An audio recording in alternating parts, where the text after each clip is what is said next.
વધુ એક સમાચાર મહેસાણાથી સામે આવી રહ્યા છે, જ્યાં મહેસાણાના વડનગરમાંથી મળેલ માનવ કંકાલનો મામલો સામે આવ્યો.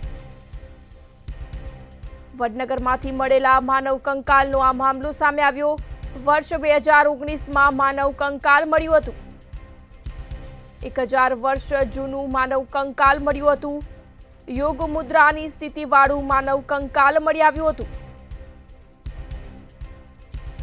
સાધુ કે યોગ સાધકનો કંકાલ હોવાનું માનવામાં આવ્યું હતું. વડનગર શહેર ઉત્ખનન દરમિયાન માનવ કંકાલ મળી આવ્યું હતું. આ માનવ કંકાલને ડીએનએ માટે મોકલાયું હતું, જ્યાં ડીએનએ માટે મોકલાયેલા કંકાલનો રિપોર્ટ આવ્યો. દાંત અને કાનના હાડકાનો ડીએનએ ટેસ્ટ કરાયો છે. ડીએનએ ટેસ્ટનો રિપોર્ટ લખનૌથી આવ્યો. ડીએનએમાં વ્યક્તિએ સ્વેચ્છાએ મૃત્યુ મેળવ્યું હોવાનું સામે આવ્યું. યોગ મુદ્રામાં મૃત્યુ સ્વેચ્છાએ હોવાનું રિપોર્ટમાં આવ્યું. સંવાદદાતા અલ્પેશ પટેલ ફોન લાઈન પર જોડાયા છે. જે મહેસાણાના વડનગરમાંથી માનવ કંકાલનો જે મામલો સામે આવ્યો છે, જેનો ડીએનએ ટેસ્ટ બહાર આવ્યો છે, શું છે વધુ વિગત?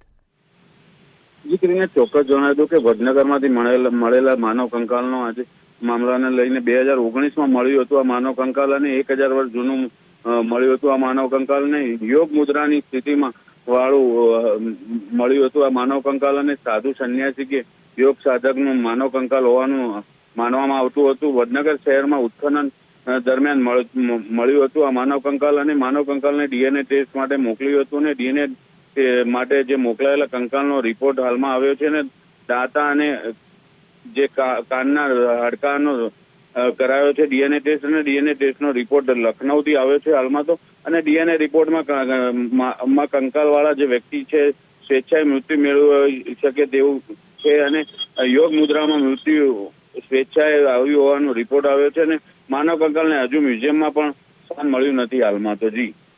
જી વિગતો બદલ આભાર. મહેસાણાથી આ સમાચાર, જ્યાં વડનગરમાંથી મળેલા માનવ કંકાલનો આ મામલો સામે આવ્યો.